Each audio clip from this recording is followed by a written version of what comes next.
नमस्कार, मैं हूं ब्रजेश श्रीवास्तव। आप देख रहे हैं संगम स्टूडियो से आस्था के महाकुंभ की सबसे बड़ी कवरेज। बसंत पंचमी के अमृत स्नान में श्रद्धालुओं का उमड़ रहा है रेला और इस वक्त की सबसे बड़ी खबर, अमृत स्नान लगातार जारी है। बसंत पंचमी पर अमृत स्नान जारी, साधु संत और श्रद्धालुओं ने लगाई आस्था की डुबकी। कई अखाड़ों के साधु संतों ने किया स्नान, तो अमृत स्नान में उमड़ रहा है आस्था का सैलाब। कई अखाड़ों के साधु संतों ने किया अमृत स्नान। बसंत पंचमी के अवसर पर अमृत स्नान जारी है, तो इस वक्त सुबह से ही श्रद्धालुओं का तांता लगा हुआ है। नागा सन्यासी, तमाम साधु संत इस वक्त संगम में स्नान कर रहे हैं, तो अमृत स्नान के लिए संतों का सैलाब उमड़ा है। आम श्रद्धालु भी जमकर आस्था की डुबकी लगा रहे हैं। बसंत पंचमी पर अमृत स्नान जारी है। आखिरी अमृत स्नान है, ये तीसरा और आखिरी अमृत स्नान है। इसके बाद दो विशेष स्नान पर्व और होंगे, लेकिन अब अखाड़ों के स्नान नहीं होंगे। यही वजह है कि अखाड़े पूरी तरह से संगम में डुबकी लगा रहे हैं और आस्था की डुबकी की जो बेहद खूबसूरत तस्वीरें आ रही हैं, वो वाकई में मन को प्रसन्न कर देने वाली और ये बताने वाली हैं कि आखिर किस तरीके से प्रयागराज के इस संगम तट पर आस्था का महामेला लगा है। वो तस्वीर जो इससे पहले किसी ने नहीं देखी, कभी नहीं देखी, और शायद इतनी दुर्लभ तस्वीर भविष्य में हम सब तो नहीं देख पाएंगे, क्योंकि 144 साल बाद ये पूरा पुण्यदायी मौका है जो महाकुंभ में आया है। ये पूर्ण महाकुंभ है जो 144 साल बाद आता है। जाहिर तौर पर 144 साल बाद हम में से कोई भी इस तरह की दुर्लभ तस्वीरें देखने के लिए मौजूद नहीं रहेगा। यही वजह है कि इस पुण्यदायी फल का हर कोई साक्षी बनना चाहता है। का मिलन हो रहा है, बहुत अच्छी व्यवस्था है, बहुत अच्छी व्यवस्था है।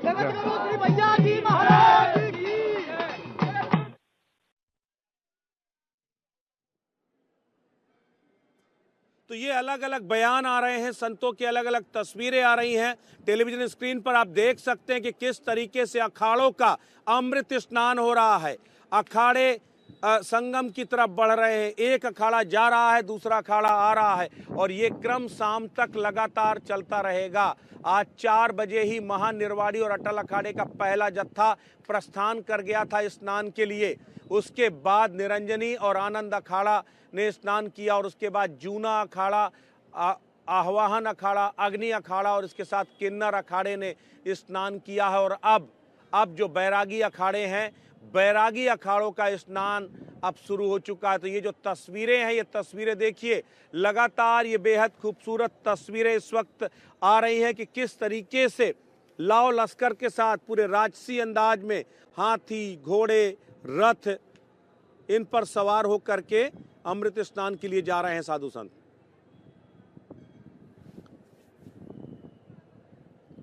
न्यूज वन इंडिया लगातार मेगा कवरेज इस पूरे अमृत स्नान की कर रहा है। चप्पे चप्पे से हमारे संवाददाता मौजूद है। हमारे साथ हमारी सहयोगी अर्चना गुप्ता मौजूद है, तो मोहसिन खान भी हमारे साथ जुड़ेंगे। अर्चना, सबसे पहले आपके पास आस्था का क्या रंग और क्या तस्वीर आपको नजर आती है?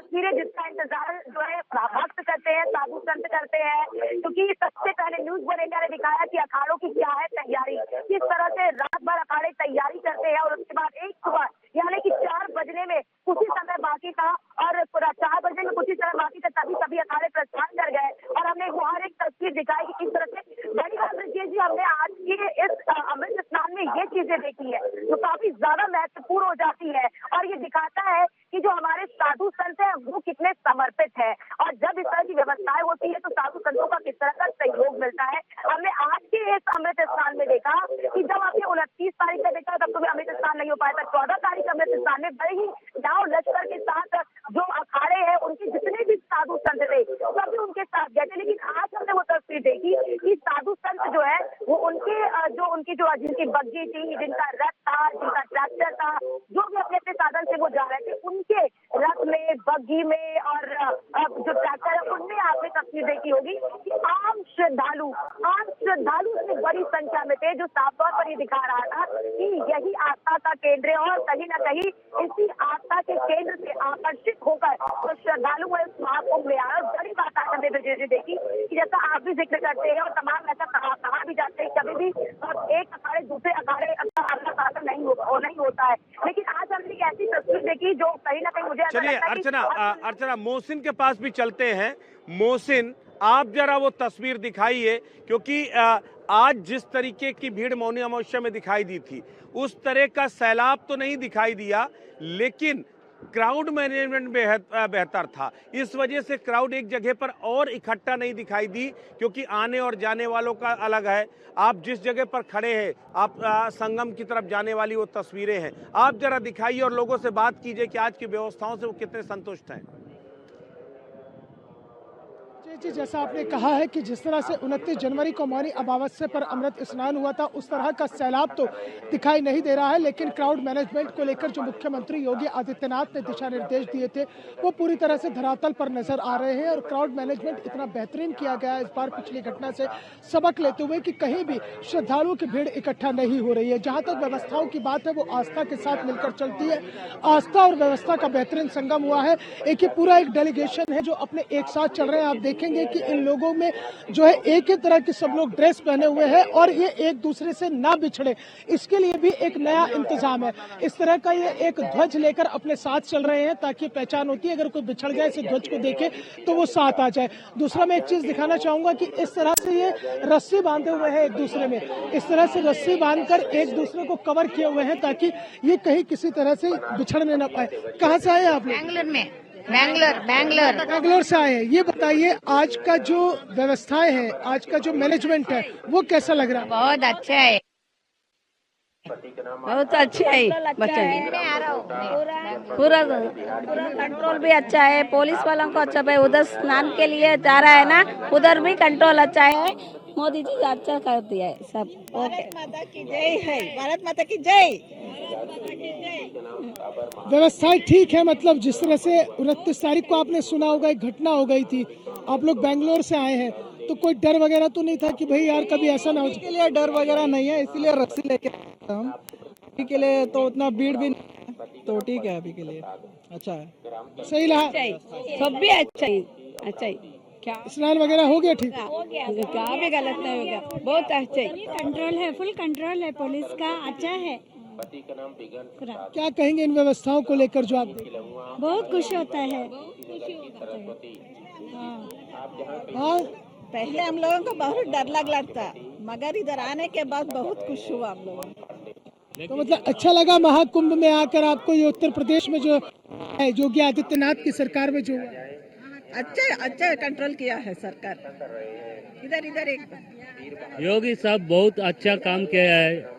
क्राउड अब कम हो रहा है, अब सभी आ सकता है, आराम से आकर जा सकता है। अभी इट्स गुड, मतलब बढ़िया रहा। हाँ, अच्छा बराबर है, सबको अच्छा है। पानी का बस अजी है, अच्छा है, बराबर है, सभी ठीक है, परवाह नहीं, कुछ भी घबरा नहीं होगा हमारे को। सभी अच्छा करके बच्चे को स्नान करके अच्छा आ गया। नजर आ रहे हैं क्योंकि उन्हें लग रहा है ये एक तो दिव्य मौका और उसके बाद व्यवस्थाएं भी मुकम्मल हैं, तो कहीं ना कहीं सोने पर सुहागा वाली स्थिति है। अर्चना, सबसे बड़ी बात यह है कि देखिए, आस्था यूं तो किसी व्यवस्थाओं की मोहताज नहीं होती, लेकिन अगर आस्था के साथ व्यवस्था जुड़ जाती है तब आस्था और बलवती हो जाती है और श्रद्धा का वो जो उफान देखने को मिलता है वो कई बार परेशानियों का सबब भी बन जाता है। आपको क्या लगता है, आप चूंकि रात भर आप अखाड़ों में रही, साधु संत सन्यासियों के बीच में रही, आपको वहां पर क्या उत्सुकता नजर आई? किस तरह की क्यूरियोसिटी साधु संत और सन्यासियों के बीच में नजर आई? जो आस्था और जो सुविधाओं की मोहताज, जिसमें पहले तस्वीर दिखा देती है। आप देखिए, बिल्कुल आपने ठीक कहा। देखिए, सिर में बोरी बैग, अपने बैग, अपने सिर पर बैग रख लिया, चाहे साधन मिले ना मिले कोई मतलब नहीं, हम अपना बोरिया बिस्तर जो अपने सिर पर ही रखकर चलेंगे। लंबी दूरी चलनी है तो क्या हुआ, लंबी दूरी भी तय कर लेंगे। लाइन की बस एक ही सबके मन में एक ही उत्सुकता है, वो उत्सुकता है कि गंगा मैया के गोद में जाकर डुबकी लगानी है। और इसीलिए देखिए कि लोग जो है वो जिसको जो मिल रहा है वो चल दे रहे रहे हैं, अगर कोई साधन नहीं भी मिल रहा है तो चल दे रहे हैं। और आस्था की डुबकी लगाने के बाद उनको ऐसा लगता है कि उन्हें उनके लिए स्वर्ग के द्वार खुल गए, उन्हें मोक्ष की प्राप्ति हो गई है, वो ऐसा अनुभव कर रहे हैं। अब आपने जिक्र किया क्योंकि कल रात भर हम वहाँ पर साधु संतों के बीच में हमने देखा कि किस तरह से जो अमृत स्नान होता है, तो अमृत स्नान के लिए साधु संत जो है वो रात से ही तैयारी करते हैं। जब उनका अन्न ग्रहण का समय होता है, अन्न ग्रहण करने के बाद एक तरफ वो अन्न ग्रहण कर रहे थे, दूसरी तरफ जो उसका जो व्रत था वो सब तैयार हो रहा था। और उसके साथ ही साथ रात को जो शाम को अगर बात करें नागा साधुओं की, तो वो 2 बजे रात को वो उठ गए क्योंकि 4 बजे स्नान करना था, तो क्योंकि 2 घंटे तक उनको श्रृंगार करने में भी लगता है। हमने वो भी तस्वीरें देखी कि किस तरह से जो नागा साधु है वो किस तरह से श्रृंगार करते हैं अमृत स्नान के लिए, और पूरा स्नान करते हुए किस तरह से पूरा। चलिए अर्चना, हमारे सहयोगी पवन पटेल भी हमारे साथ जुड़े हुए हैं। पवन, आप क्या तस्वीर देख पा रहे हैं? बसंत पंचमी का ये जो स्नान है ये बेहद अहम है। अहम इसलिए भी है क्योंकि बसंत पंचमी को सौभाग्य और ज्ञान की देवी माना जाता है जो है।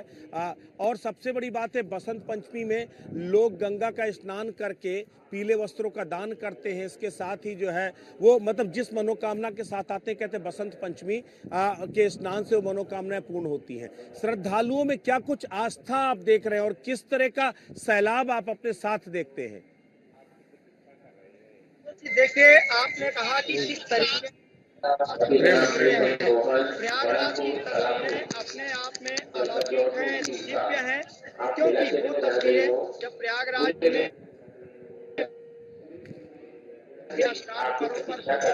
हुई उसके बाद जब लगातार श्रद्धा। पवन, शायद आपकी आवाज हम तक नहीं आ रही है। पवन जी आने लगी। जी कंटिन्यू। देखिए, जिस तरीके से आपने कहा कि प्रयागराज की ये तस्वीरें किस तरीके से नजर आ रही है, हम उन तस्वीरों का भी जिक्र करेंगे। जब बीते दिनों पूर्व मौनी अमावस्या स्नान पर्व पर देश विदेश के कोने कोने से करोड़ों की संख्या में श्रद्धालु आए, तब प्रयागराज में गंगा जमुनी तहजीब की दो बेहतरीन तस्वीर देखने को मिली, जहां पर मस्जिदों के दरवाजे खोले गए, श्रद्धालुओं को रात्रि विश्राम कराया गया। जबकि तीसरा अमृत स्नान पर्व पर बसंत पंचमी की तैयारी को लेकर प्रयागराज की विभिन्न मस्जिदों में भी तैयारी की गई थी। और ये वही मुस्लिम समुदाय है जिसको लोग राजनीति की नजरों से देखते हैं, लेकिन प्रयागराज में गंगा जमुनी तहजीब की वो बेहतरीन तस्वीर हम सब देख रहे हैं। जब लगातार हिंदू मुस्लिम एक होकर श्रद्धा के इस भाव में, आस्था के इस रंग में रंगे हुए नजर आ रहे हैं, और लगातार प्रयागराज के संगम तट पर जो आस्था का जल रहा है वो देखने को मिल रहा है, क्योंकि आज तीसरा अमृत स्नान पर्व है और आज ज्ञान की देवी मां सरस्वती की विधि विधान से पूजा अर्चना की जाती है। लोग देश के कोने कोने से आकर पवित्र गंगा में आस्था की डुबकी लगाते हैं, पीले वस्त्रों सहित कई अन्य वस्त्रों का भी दान करते हैं। तो जो प्रयागराज की तस्वीरें हैं वो निश्चित रूप से अलौकिक। अर्चना सबसे बड़ी बात है। अर्चना जरा मैं पवन आपको रोकूंगा। अर्चना देखिए किस तरीके से हेलीकॉप्टर से पुष्प वर्षा की जा रही है और ये वो तस्वीरें बेहद अहम है। अगर कैमरामैन से कहिए अगर ये तस्वीरें दिखा पाए कि किस तरीके से देखिए हेलीकॉप्टर के जरिए पुष्प वर्षा हो रही है, लगातार सर्विलांस भी किया जा रहा है। ये वो तस्वीरें अपने आप में बेहद अहम हैं। और ये तस्वीरें देखिए लगातार न्यूज़ 1 इंडिया एक कवरेज दिखा रहा है। और ये देखिए किस तरीके से हेलीकॉप्टर से पुष्प वर्षा की जा रही है, हेलीकॉप्टर के जरिए सर्विलांस किया जा रहा है और बाकायदा जमीन से लेकर आसमान तक और पानी के अंदर तक लगातार सर्विलांस किया जा रहा है। यानी हाई सिक्योरिटी के बीच में ये पूरा बसंत पंचमी का महास्नान चल रहा है।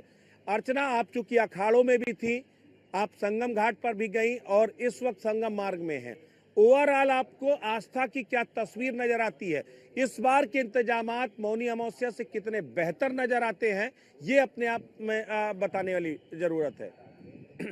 बिल्कुल ब्रजेश, जैसा कि अभी आपने भी बताया कि किस तरह से हेलीकॉप्टर के जरिए निगरानी की जा रही है ताकि कोई भी जो अराजक तत्व है वो कोई भी विघ्न उत्पन्न न कर पाए, और इसीलिए सुरक्षा का ऐसा अभेद किला बना दिया गया है जिससे अब कोई भी भेद नहीं पाएगा, उसके लिए भेदना बहुत मुश्किल हो जाएगा। क्योंकि देखिए मौनी अमावस्या वाले दिन जो चूक हुई, कहीं ना कहीं जो चूक हुई, जो भी इसे कह लीजिए, जिसकी वजह से दुर्घटना हुई, हादसा हुआ, उससे प्रशासन ने बड़ी सीख ली है। और आज हमने देखा कि किस तरह से प्रशासन की उस मुस्तैदी ने इस पूरे अमृत स्नान को सफल बनाया। हमने देखा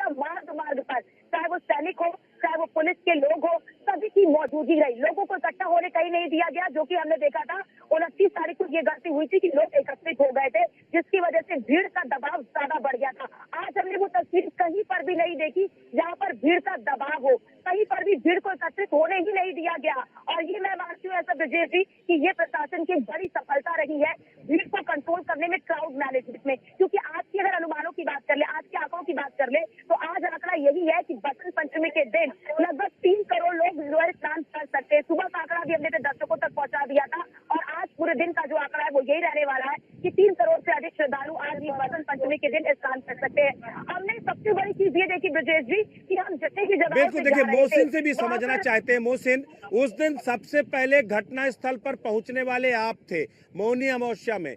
आपने वहां पर जो इंतजाम देखे, जो तस्वीरें देखी, पूरे रास्ते में हमारे लगातार एक संवाददाता मौनी अमावस्या में उस भगदड़ को लाइव कवरेज कर रहे थे, उसमें कई ऐसी खामियां थी। हम लोगों ने लगातार इंगित किया था कि किस तरीके से आने और जाने वालों के लिए एक ही रास्ता तैयार किया गया था, किस तरीके से व्यवस्थाएं क्या थी, वो बहुत आप उम्दा नहीं कह सकते। आज लेकिन बहुत कुछ बदलाव किया गया। मुख्यमंत्री खुद 3 बजे से लगातार मॉनिटरिंग कर रहे हैं। ये व्यवस्थाओं का बदलाव कितना कामयाब रहा?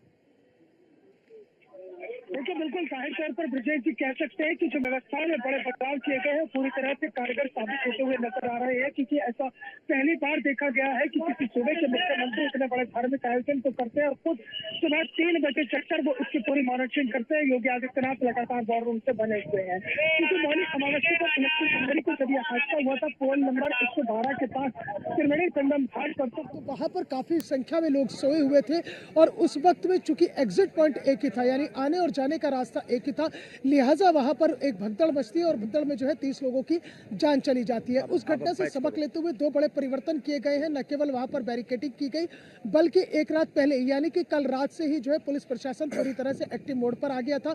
मेला प्रशासन एक्टिव मोड पर था, इसलिए जो घाट के आसपास लोग सो रहे थे उन्हें वहां से हटाया गया, जगह को खाली कराया गया और इसके साथ ही ताकीद की गई और लगातार ये अनाउंसमेंट किया गया कि आप जो है स्नान करने के बाद अनावश्यक घाटों पर ना रुके, ताकि किसी तरह की कोई ऐसी स्थिति पैदा ना हो जैसी 29 जनवरी को हुई है। तो ये जो बड़े बदलाव हुए हैं ये काफी कारगर साबित होते हुए नजर आ रहे हैं ब्रजेश जी, और यही वजह है कि जो आने जाने के रास्ते बदले गए हैं, जो रूट डाइवर्जन प्लान को लागू किया गया, उसका अलावा पीपा पुल जो है, उन पीपा पुल की कई संख्या ऐसी है जिन पीपा पुल को अलग अलग डिवाइड किया गया है ताकि किसी तरह से जो है पीपा पुल पर जो है श्रद्धालुओं को दिक्कत ना हो। पीपा पुल संख्या अगर हम बात करते हैं 2, 4, 8, 6 और इसके अलावा 15 और 21 और इसके साथ ही साथ 17 की, ये ऐसे पीपा पुल है जो पूरी तरह से खोले गए हैं। अगर आप महाकुंभ अखाड़ा सेक्टर में जाना चाहते हैं तो आप पीपा पुल संख्या 10 और 11 से जा सकते हैं। 12 नंबर को बंद किया गया। वापस आने के लिए आप 18 और 21 से वापस आ सकते हैं। आप सीधा नागवासुकी पहुंचेंगे, नागवासुकी से आप पैदल भी अपना सफर तय कर सकते हैं। इसके अलावा आप ऑटो से निकल सकते हैं। तो ये कई बड़े बदलाव हैं जो कारगर साबित हुए हैं। चूंकि मुख्यमंत्री योगी आदित्यनाथ ने 2 दिन पहले ही जो है त्रिवेणी संगम घाट का दौरा किया था, यहाँ का उन्होंने निरीक्षण किया था, यहाँ की तमाम व्यवस्थाओं को देखा था। क्योंकि हो ये रहा था कि जो लोगों की एक आस्था है, वो आस्था का जो केंद्र है वो त्रिवेणी संगम घाट बना हुआ था, इसलिए जो है श्रद्धालुओं की संख्या वहाँ लगातार बढ़ रही थी और वहाँ पर बैरिकेडिंग भी की गई थी। लेकिन उसके बावजूद भी जो है श्रद्धालु वहाँ जाने की कोशिश कर रहे थे। मैं अपने पवन के पास एक बार चलते हैं। पवन, सबसे बड़ी बात यह है कि आप लगातार नैनी से लेकर के आप अलग अलग बाहर के रास्तों पर आपने कवर किया है। आज खास करके मौनी अमावस्या के बाद जिस तरीके से पहले क्राउड को यहां से एग्जिट किया गया, बाहर वाहनों को रोका गया, उसके बाद फिर जैसे अंदर का स्पेस खाली हुआ तब प्रशासन ने बाहर की गाड़ियों को, वो तो नो व्हीकल जोन तो लगातार अभी भी कायम है, लेकिन कम से कम पैदल ही यात्रियों को बाहर निकाला गया। ये जो एंट्री और एग्जिट का मैनेजमेंट था, जो क्राउड मैनेजमेंट था, जो मौनी अमावस्या में नदारत था, वो यहाँ पर जो है काम किया जो है, इससे कितनी मदद मिली? बिल्कुल विजय जी, जिस तरीके से आज का जो नजारा है संगम तक का, क्योंकि जो आंकड़े अभी तक सामने आ रहे हैं, ऐसे में ये कहा जा रहा है कि आज करीब 3 करोड़ से अधिक श्रद्धालु पवित्र गंगा में आस्था की डुबकी लगाएंगे। लेकिन जिस तरीके से प्रशासन द्वारा सड़कों पर यातायात को लेकर व्यवस्था की गई है, निश्चित रूप से उसमें कहीं न कहीं एक बड़ी सफलता प्रशासन को मिलने वाली है। क्योंकि जिस तरीके से लगातार बीते दिनों हम सब ने देखा कि भीड़ को लेकर, यातायात को लेकर, लोगों में आवागमन करने को लेकर तमाम तरह की परेशानियों का सामना करना पड़ा। ऐसे में प्रशासन ने कई मार्गों पर एकल मार्ग का उन्होंने चिन्हित किया है, कई मार्गों पर उन्होंने बंद किया है, कई मार्गों पर रूट का डायवर्जन किया गया है। ऐसे में भीड़ को नियंत्रित करने में, भीड़ को संगम तक पहुंचाने में और उनको स्नान कराने में प्रशासन को एक बड़ी सफलता भी मिल रही है, क्योंकि जो प्रयागराज के विभिन्न स्नान घाट है वहाँ पर अभी तक श्रद्धालु नहीं पहुँच पाते थे। हर कोई संगम में ही पहुँचना चाहता था, जबकि लगातार प्रशासन द्वारा, साधु संतों द्वारा ये भी बताया जा रहा है कि माँ गंगा के इस पूरे पावन धारा पर हर जगह संगम है और लोग हर जगह भी स्नान कर सकते हैं, लेकिन लोग त्रिवेणी पे ही पहुंचने के लिए लगातार पहुंच रहे थे और ऐसे में कहीं न कहीं यातायात व्यवस्था भी चरमराई हुई नजर आ रही थी। तो बीते दिनों पूर्व घटना को लेकर और मुख्यमंत्री योगी आदित्यनाथ के निर्देश को देखते हुए लगातार अब जो व्यवस्थाएं की गई है वो सुचारू रूप से चल रही है और ऐसे में जो यात्री है, जो श्रद्धालु है, वो सुगमता के साथ संगम में विभिन्न स्नान घाटों पर पहुंच रहे हैं। अगर सड़कों की बात करें तो बीते कई दिनों पूर्व से लगातार ये तस्वीरें भी सामने आ रही हैं कि लोग कई घंटे तक लगातार जाम में फंसते हुए नजर आए हैं। ऐसे में मेला प्रशासन द्वारा बनाए गए जो विभिन्न पार्किंग स्थल हैं वहां पर गाड़ियों को पार्क करवाया गया कि ताकि श्रद्धालुओं को सुगमता के साथ संगम पहुंचाया जा सके, स्नान घाट पहुंचाया जा सके। तो एक बड़ी कारगर यहाँ पर इनकी ये तस्वीर भी सामने आई है और इनके ये नियम भी सामने आए कि किस तरीके से भीड़। पवन, सबसे बड़ी बात यह है कि श्रद्धालुओं को लाना, पवन, मुख्यमंत्री योगी आदित्यनाथ ने निर्देश दिए थे कि श्रद्धालु जितने तादाद में आ रहे हैं सभी को सुरक्षित घर पहुंचाना ये सरकार की जिम्मेदारी है। उसके लिए तमाम व्यवस्थाएं मुकम्मल की गई। केवल 700 ट्रेनों के फेरे चलाए गए मौनी अमावस्या के समय। वो क्या विशेष ट्रेनों की जो व्यवस्था है, विशेष बसों की जो व्यवस्था है, क्या इस तरह की व्यवस्था ने कुछ बेहतर करने का काम किया है, जो है उससे कम से कम ट्रांसपोर्टेशन लोगों के लिए आसान हुआ? देखिए विजय जी, जिस तरीके से जब महाकुंभ की शुरुआत हुई है उससे पूर्व से ही मुख्यमंत्री योगी आदित्यनाथ द्वारा लगातार प्रयागराज का दौरा किया गया, विभिन्न तैयारियों का, विभिन्न व्यवस्थाओं का बारीकी से निरीक्षण किया गया और दुनिया के सबसे बड़े धार्मिक मेले में उत्तर प्रदेश सरकार के नेतृत्व में, चाहे हम रेलवे की बात करें, रोडवेज की बात करें या पुलिस विभाग की विभिन्न इकाइयों की बात करें, सुरक्षा एजेंसियों की बात करें, तन मन के साथ से लगातार दुनिया के सबसे बड़े धार्मिक मेले को सकुशल आयोजित कराने में, संपन्न कराने में उनका जो योगदान है निश्चित रूप से ये काबिले तारीफ है। रेलवे लगातार स्पेशल ट्रेनों का संचालन कर रहा है। ये भी कहा जा रहा है कि हर 4 मिनट पर यात्रियों को, श्रद्धालुओं को ट्रेन उपलब्ध हो रही है। लगातार बसें चलाई जा रही हैं, चाहे वो विभिन्न रोडवेज के बसों की बात की जाए, महासंगम क्षेत्र में शटल बसों का संचालन किया जा रहा है कि श्रद्धालुओं को पूरी सुविधा दी जा रही है और उनको किसी भी तरह की कोई परेशानी ना हो, श्रद्धालु सुविधा के साथ। चलिए, श्रद्धालुओं को पूरी सुविधा दी जा रही है। अर्चना हमारे साथ जिस मार्ग में मौजूद है वो वापसी मार्ग है, जहां से श्रद्धालु वापस लौट रहे हैं। क्योंकि जब बात सुविधाओं की पवन ने किया कि उनको घर तक छोड़ना सरकार की जिम्मेदारी और सरकार उस जिम्मेदारी का निर्वहन कर रही है। जरा अगर श्रद्धालुओं से बात हो सके अर्चना, तो उनसे जरा समझने की कोशिश कीजिए कि जब वो घाट से वापस आ रहे हैं तो घाट में किस तरह की व्यवस्थाएं हैं और क्या उन व्यवस्थाओं से वो संतुष्ट नजर आते हैं? आपने सही कहा कि देखिए, मार्ग जो निकासी मार्ग बनाया वो बहुत जरूरी हो गया और कहीं ना कहीं इसमें प्रशासन की चुनौती कम हुई है। क्योंकि देखिए, जब निकासी मार्ग एक होता है, यानी एक आने का मार्ग होता है, एक जाने का मार्ग होता है, तो सुगमता बढ़ जाती है और जब सुगमता बढ़ जाती है कहीं ना कहीं लोगों को राहत होती है और भीड़ एकत्रित नहीं होता। जब भीड़ नहीं एकत्रित होती है तो भीड़ का दबाव नहीं बनता और कहीं ना कहीं आज हमने वो चीज देखी कि यहाँ पर भीड़ एकत्रित नहीं हुई और भीड़ का दबाव लिया। भाई आप लोग आगे आइए, बता सकते हैं आप लोग कहाँ से हैं? थोड़ा आगे आइए, माता जी आगे आइए, माता जी आगे आइए, माता जी इधर आइए, इधर आइए, इधर आइए। अरे इधर कहाँ से है माता जी, कहाँ से हैं? कहाँ से आई है? वेस्ट बंगाल लोहिया। अच्छा, वेस्ट बंगाल से आई है? लोहिया से। अच्छा, बहुत बहुत बहुत आनंद बहुत होता है। हाँ, अच्छा एक बात बताइए, कितने दिन से है? कल आई है? अच्छा, कल व्यवस्थाएं ठीक है एकदम? आने जाने में कोई दिक्कत तो नहीं हुई? कहीं भीड़, कहीं कोई प्रशासन ने रोक दिया? सुंदर व्यवस्था है, सुंदर व्यवस्था है। हर हर मोदी, हर हर योगी। हाँ, इधर आइए, इधर आइए, ये देखिए, आप बताइए। कानपुर से आए हैं। कानपुर से आए। कानपुर से आई, कब से आई है? अब कल आए।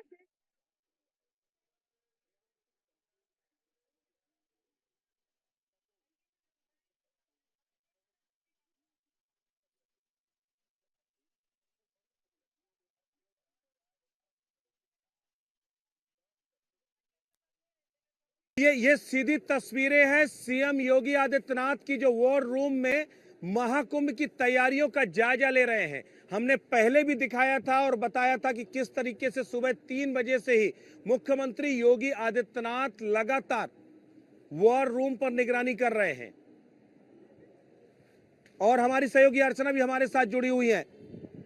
अर्चना, योगी आदित्यनाथ आज सुबह से ही लगातार एक मॉनिटरिंग कर रहे हैं। एक तस्वीरें हम लगातार अपने दर्शकों को दिखा रहे हैं कि कैसे मुख्यमंत्री लखनऊ से बैठ करके प्रयाग की समीक्षा कर रहे हैं। प्रयाग की एक जगह की कहां क्राउड है, कहां क्राउड को कैसे मैनेज करना है, बाकायदा निर्देश देते हुए नजर आ रहे हैं। समझना होगा कि आज श्रद्धालु आ रहे हैं जो ये नहीं चिंता कर रहे हैं कि व्यवस्था क्या होगी, क्योंकि ये चिंता मुख्यमंत्री योगी आदित्यनाथ कर रहे हैं। इसीलिए श्रद्धालुओं को कोई चिंता नहीं है कि हम जाएंगे कैसे, हम खाएंगे क्या, क्योंकि ये चिंता मुख्यमंत्री योगी आदित्यनाथ कर रहे हैं। इसलिए श्रद्धालु ये चिंता नहीं कर रहे हम खाएंगे क्या, हम रहेंगे कहाँ, ये चिंता श्रद्धालु नहीं कर रहे, क्योंकि ये चिंता मुख्यमंत्री योगी आदित्यनाथ कर रहे हैं। और इसीलिए देखिए, यहाँ पर आने वाला हर जो श्रद्धालु है वो मुख्यमंत्री योगी आदित्यनाथ की व्यवस्थाओं से इतना प्रसन्न है कि एक बार जब डुबकी लगाता है तो गंगा मैया का नाम लेता है, और गंगा मैया का नाम लेने के बाद दूसरा नाम अगर किसी का आता है तो वो मुख्यमंत्री योगी आदित्यनाथ का।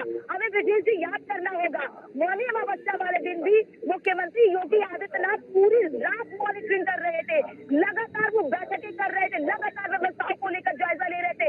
इतना ही आपने देखा होगा कि उससे पहले भी वो आए थे हेलीकॉप्टर का सर्वे करने के लिए, हेलीकॉप्टर के जरिए उन्होंने सर्वे किया था। तो यही वजह है कि मुख्यमंत्री योगी आदित्यनाथ की पहली नजर इस महाकुंभ को लेकर है, और इसीलिए वो लगातार अधिकारियों को भी निर्देश देते रहते हैं। और देखिए, क्योंकि मौनी अमावस्या में जब वो दुखद दुर्घटना हुई उसको लेकर मुख्यमंत्री योगी आदित्यनाथ इतने सख्त हुए कि उसके बाद देखिए आपने भी जिक्र किया कि अभी किस तरह से वॉर रूम से सुविधाओं का जायजा लिया। लेकिन मैं उससे पहले एक तस्वीर दिखाना चाहती हूँ, न्यूज़ 1 इंडिया पर एक्सक्लूसिव तस्वीरें।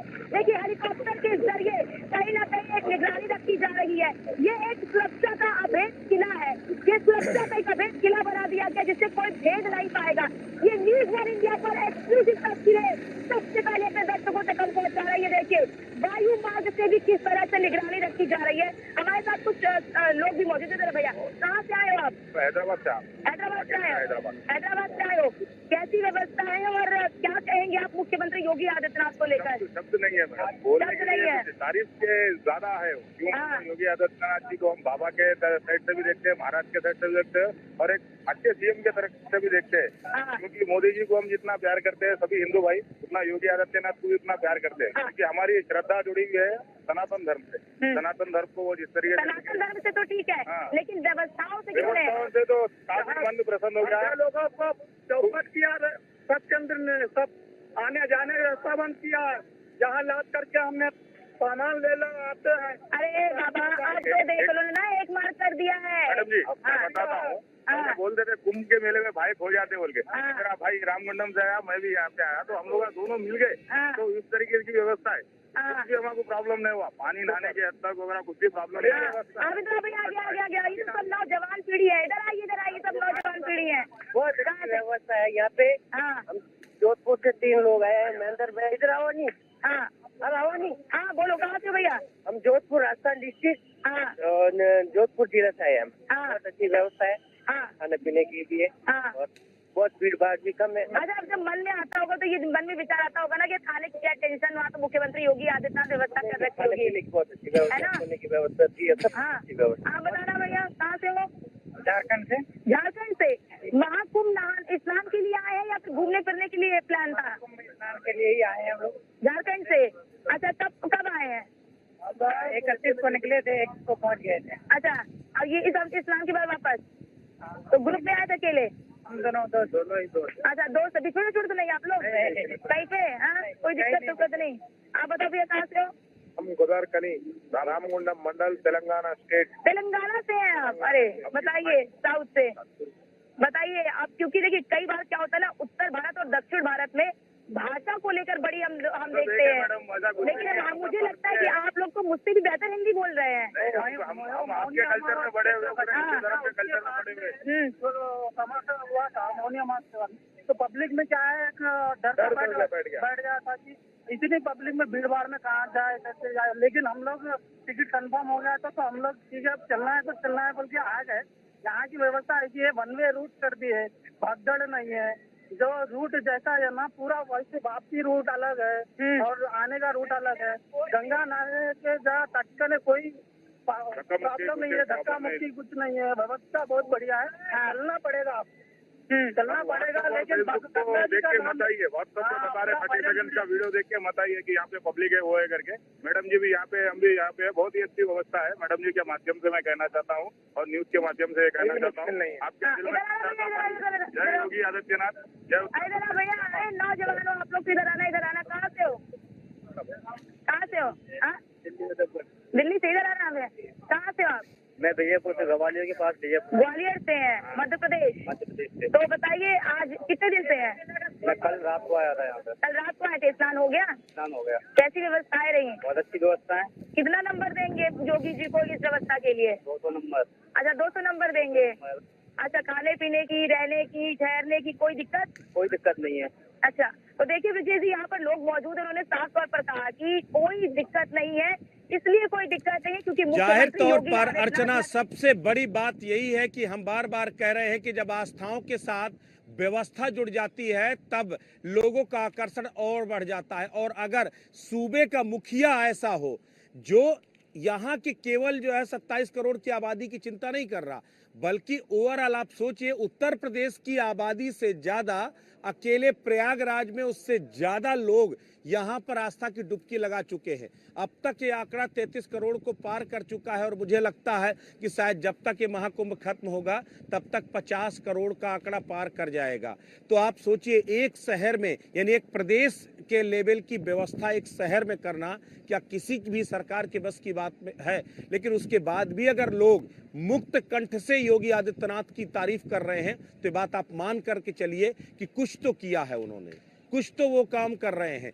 जिस तरीके से फिक्र करते हैं, आप सोचिए जिस दिन हादसा हुआ उस दिन हम लोगों ने पहली खबर दिखाई थी रात में 2:20 में कि 2:20 में अधिकारियों से बात किया योगी आदित्यनाथ ने, सीधे तौर पर कहा कि सबसे पहले रेस्क्यू कीजिए, जो घटना हो गई वो हो गई, लेकिन किसी भी घायल को इलाज तत्काल मिलना चाहिए। सबसे पहले घटना स्थल से आप जो है घायलों को अस्पताल लेकर के आइए, किसी भी तरह कोई कोताही नहीं। और 10 मिनट के अंदर, ये मैनेजमेंट ही था, 10 मिनट के अंदर जो है वहां पर आप गाड़ियां पहुंच गए थे, वो भी जब करोड़ों की भीड़ सड़कों पर थी, जहां पर पैर रखने की जगह नहीं थी। उस वक्त वहां ग्रीन कॉरिडोर बनाया गया और 10 मिनट में गाड़ियां उस घटना स्थल पर पहुंची। तो देखिए ये मैनेजमेंट की बात है, इसमें कोई शक नहीं। घटनाएं और हादसे आप रोक नहीं सकते हैं, हादसे होते हैं, आप बेहतर मैनेजमेंट करके आप कुछ हद तक चीज़ों को मैनेज कर सकते हो, लेकिन जहां सैलाब उमड़ता है तहां कुछ ना कुछ तबाही होती है। लेकिन सवाल ये है कि आपने डिजास्टर मैनेजमेंट क्या किया, क्राइसिस मैनेजमेंट क्या किया? तो क्राइसिस मैनेजमेंट बेहतर तरीके से योगी सरकार ने किया है और जो जिस तरीके से उससे सीख लिया है घटना से, वो अपने आप में काबिल तारीफ है।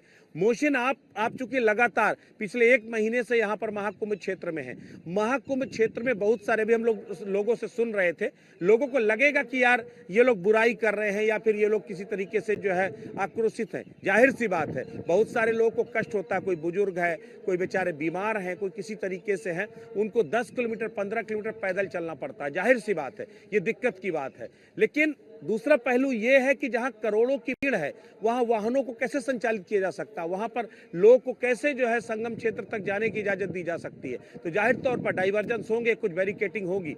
आपको क्या लगता है इस पूरे मैनेजमेंट को लेकर आपकी क्या प्रतिक्रिया है? कुंभ मैनेजमेंट को पूरी तरह से देखता हूँ, उसका एनालिसिस करता हूँ पिछले 1 महीने के भीतर।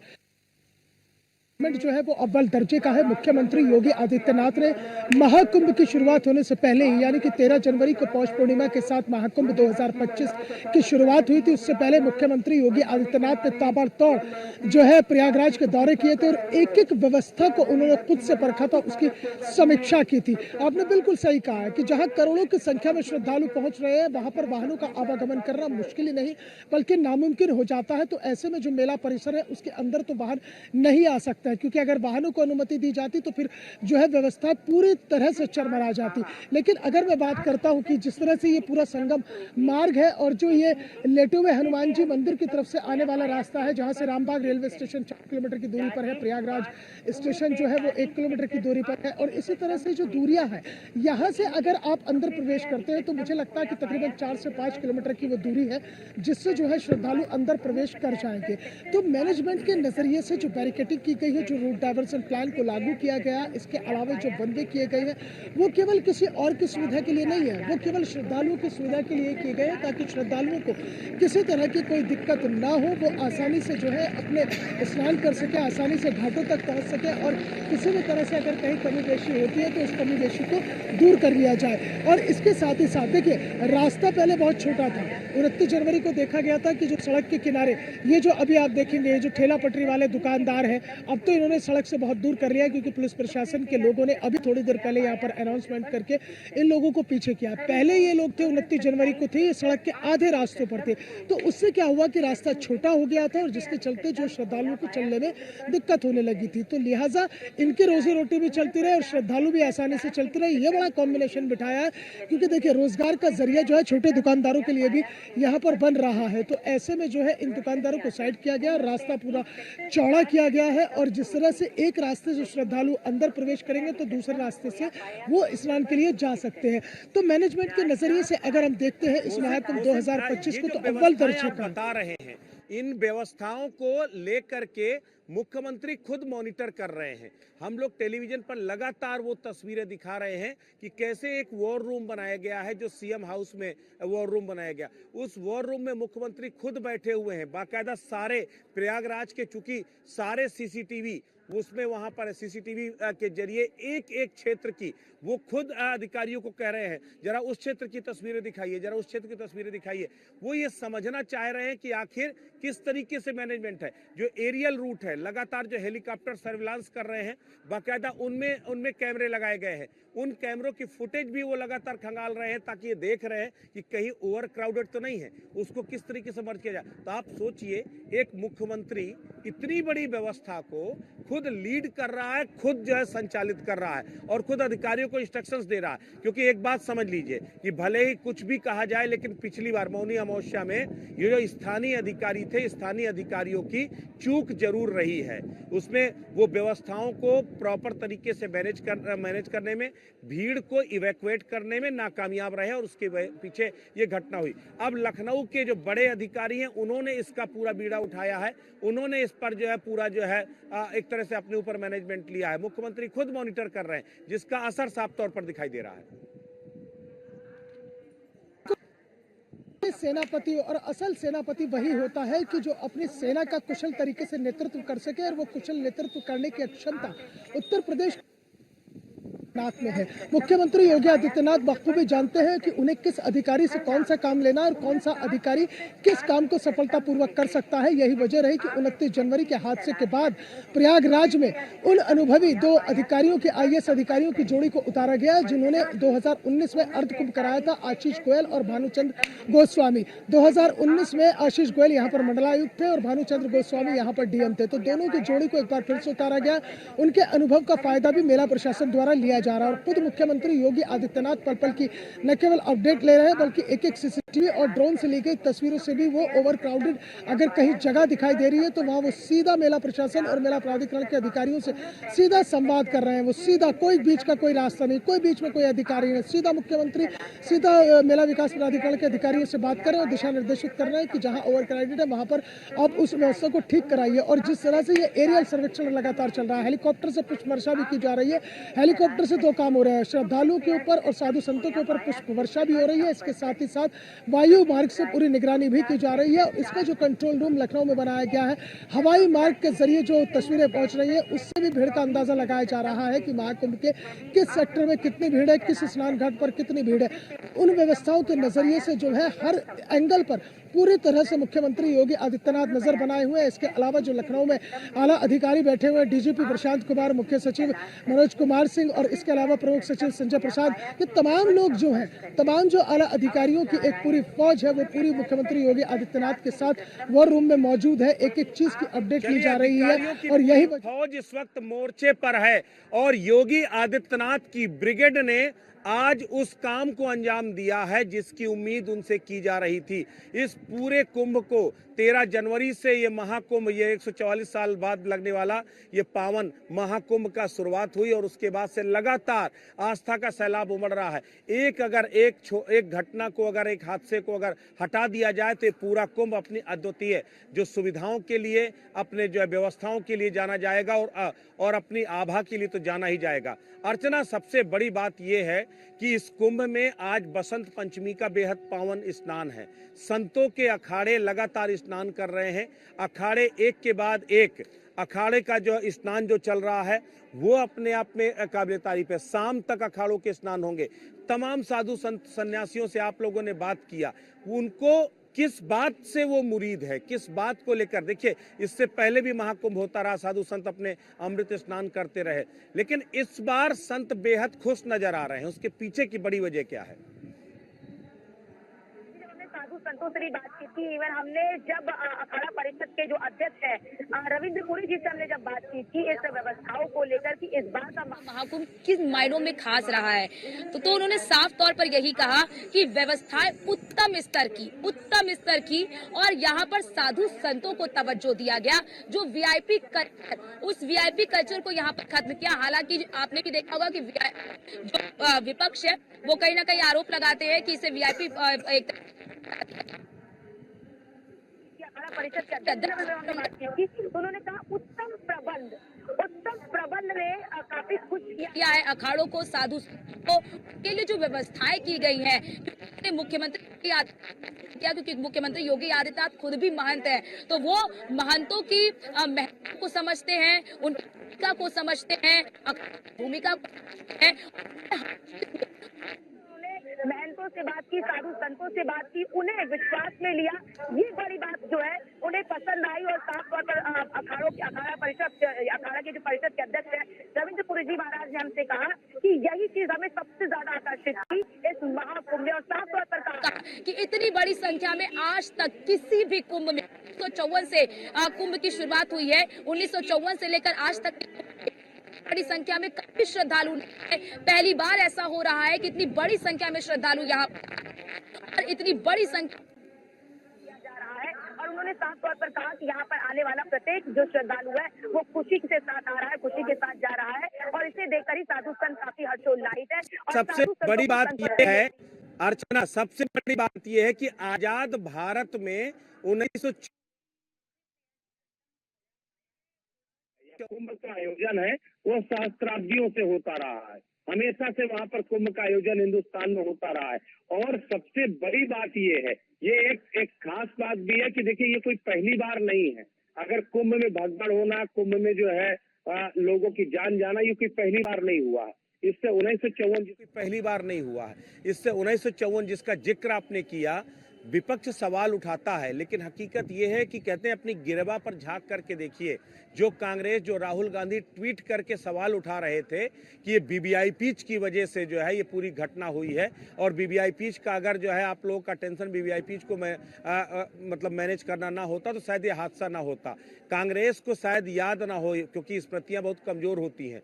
1954 का वो महाकुंभ का वो मौका था, 3 फरवरी की वो तारीख थी जब मौनी अमावस्या का स्नान हुआ था और उस मौनी अमावस्या के स्नान के समय ही पंडित जवाहरलाल नेहरू बतौर प्रधानमंत्री और राष्ट्रपति के तौर पर डॉक्टर राजेंद्र प्रसाद दोनों लोग एक ही दिन इस कुंभ के आयोजन पर पहुंच गए थे और उसके बाद भीड़ को पूरी तरह रोक दिया गया था और इन वीवीआईपी को निकालने के लिए, उनको संतों तक पहुंचाने के लिए प्रॉपर ग्रीन कॉरिडोर बनाया गया था और उसके बाद भीड़ बेकाबू हुई और एक बड़ा हादसा हुआ, इसमें 1000 लोगों के मारे जाने का हुआ। और उस पूरी घटना को इस तरीके से दबाया गया था, बाकायदा उस पर कई किताबें लिखी, कई तस्वीरें सामने आई। उस समय के एक छायाकार थे जो है, जिन्होंने उन तस्वीरों को कैद किया था। तो बात ये नहीं है, मतलब किस तरीके से बॉडियों को एक ऊपर एक रख करके जला दिया गया था जो है, ताकि ये निशान मिट जाए। तो ये कोई बड़ी बात नहीं है। आप जो सवाल उठा रहे हैं, मेरा कहना सिर्फ इतना है कि आज आप जो व्यवस्थाओं पर सवाल उठा रहे हैं, सब अपनी गिरवा पर झांक के देखें। 2013 में मैं यहीं पर इसी महाकुंभ में था, मौनी अमावस्या का समय था और उस दिन जो है शाम की वक्त जो है प्रयाग में हादसा हुआ। अखिलेश यादव मुख्यमंत्री हुआ करते थे, आजम खान कुंभ मेला प्रभारी थे जो है। 4 घंटे तक वहां से बॉडी और घायलों तक को नहीं रेस्क्यू किया जा सका था, बॉडी नहीं उठाई जा सकी थी, अस्पताल नहीं पहुंचाए जा सके थे। क्यों? क्योंकि इतनी जबरदस्त भीड़ थी। लेकिन उससे 4 गुना ज्यादा भीड़ में 10 मिनट के अंदर रेस्क्यू टीमें संगम घाट पर पहुंच गई थी और रेस्क्यू किया गया था। तो आपको ये भी देखना होगा, सवाल उठाने से पहले ये भी समझना होगा कि हादसे होना अलग बात है, हादसे को मैनेज करना, हादसे से सबक लेना वो दूसरी बात है। मोहसिन, मैं आपको इस पर जोड़ूंगा जो है, देखिए एक हादसा हुआ, उस हादसे के बाद जांच कमेटियों के ऐलान हुए, मुख्यमंत्री ने खुद सख्ती के साथ जो है कहा कि किसी भी आरोपी को बख्शा नहीं जाएगा अगर गलतियां हुई हैं तो। और ये गलतियां हुई हैं कि नहीं हुई हैं, ये तय करने का काम न्यायिक आयोग की टीम करेगी और पुलिस की जांच रिपोर्ट करेगी। आपको क्या लगता है कि ये जो हादसा हुआ उसमें कुछ मिसमैनेजमेंट था या फिर ओवर क्राउडेड इतना आया कि अधिकारियों के हाथ पैर फूल गए और जो ऐन वक्त पर जो मैनेज कर सकते थे अनुमान के मुताबिक वो उससे बहुत ज्यादा था और मैनेज नहीं कर पाए? बिल्कुल ब्रिजेश जी, इसमें दोनों चीजें हैं कि 29 जनवरी को मौनी अमावस्या पर जब यह हादसा हुआ, इसमें दोनों ही चीजें हैं, ओवर क्राउडेड भी हुआ और उसमें मिसमैनेजमेंट भी हुआ। 2 स्तर पर एक बहुत बड़ी चूक हुई है कि आपने आने और जाने का रास्ता एक ही रखा, जिस वजह से यह हादसा हुआ। और दूसरी बात ये थी कि जो पांटून पुलों को बंद किया गया था, पांटून पुलों को बंद करने से जो है एक अलग मैसेज चला गया और श्रद्धालुओं को आने जाने में काफी दिक्कतों का सामना भी करना पड़ा है। और जिस तरह से मुख्यमंत्री योगी आदित्यनाथ ने खुद से इसकी समीक्षा की, डीजीपी प्रशांत कुमार और मुख्य सचिव मनोज कुमार सिंह ने इसकी समीक्षा की, उसके बाद न्यायिक आयोग की टीम यहाँ पर पहुंची है। ब्रिजेश जी, आप भी उस वक्त यहाँ पर मौजूद थे और आपने पूरा न्यायिक आयोग जांच की टीम को लेकर पूरी तरह से एनालिसिस किया, उस पर आपने चर्चा भी की, उस पर आपने डिबेट भी की है। तो मुझे लगता है कि कहीं ना कहीं इसमें जो दोषी है वो बख्शे। आपको रोकना चाहूँ